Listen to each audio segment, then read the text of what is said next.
I'm starting this one early so I can talk about its mechanics as well. This boss isn't super threatening, but you do want to be aware that it has a lot of movement skills, and I don't mean it moves, I mean it moves you. And that can catch people off guard. You can get moved and tossed into one of its attacks, and if you don't know what's going to happen, you won't be ready to dodge roll. You'll think you're fine. The For the most part, like most of the bosses in the game, you want to stay in melee range. Again, it's just a game design choice. They don't want melees to get completely destroyed, so the enemies go into a easy mode when you're in melee range, regardless of whether you're a melee or DPS. So stay in melee range to prevent them from spamming their stronger attacks. The game is very punishing if you try to kite bosses. Makes sense. I'm not saying it's like a bad gameplay design. It's just play around it to your benefit. If the enemies are going to be more threatening if you're trying to avoid damage, then go and take the weaker hits and just sort of, avoid the one-shots. There's no sense overstressing yourself trying to kite a boss that's just going to punish you for trying to do so. Even if that's the general way most games operate. PoE2 is not one that does that.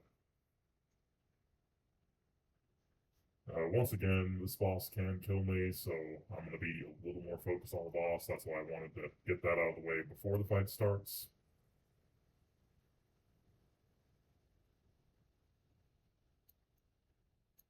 But it's not a complicated boss.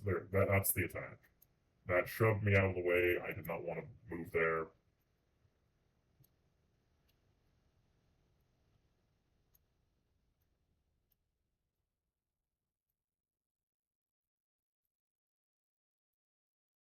Now, its more dangerous attacks. This one. This is one of the more dangerous. Stand at the corner of the triangle.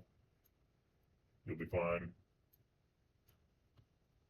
That one also is a little dangerous. You have to roll all the way out of the... you have to roll to the left or right.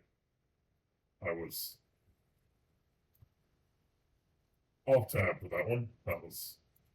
My streaming software grabbed my mouse control.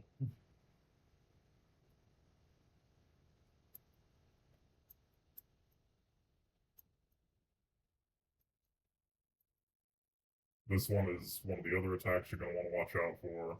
It is one of the only times you're going to want to get to range. Otherwise, you'll just want to stay close.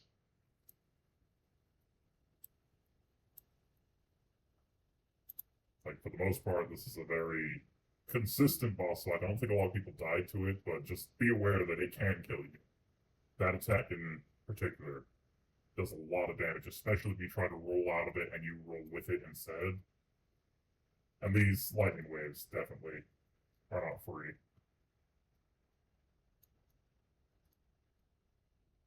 But for the most part, if you stay close, you're going to have a relatively easy fight. You have plenty of time to react.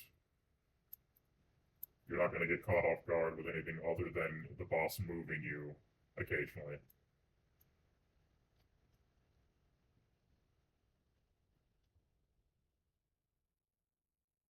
So it's really just keeping track of the arena, seeing what's going on, and knowing that you could randomly be shoved in front of it if you're anywhere to its sides.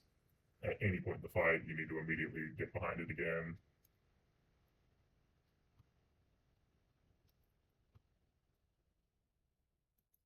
Not sure how that one got me, but I'm gonna go ahead and finish the fight.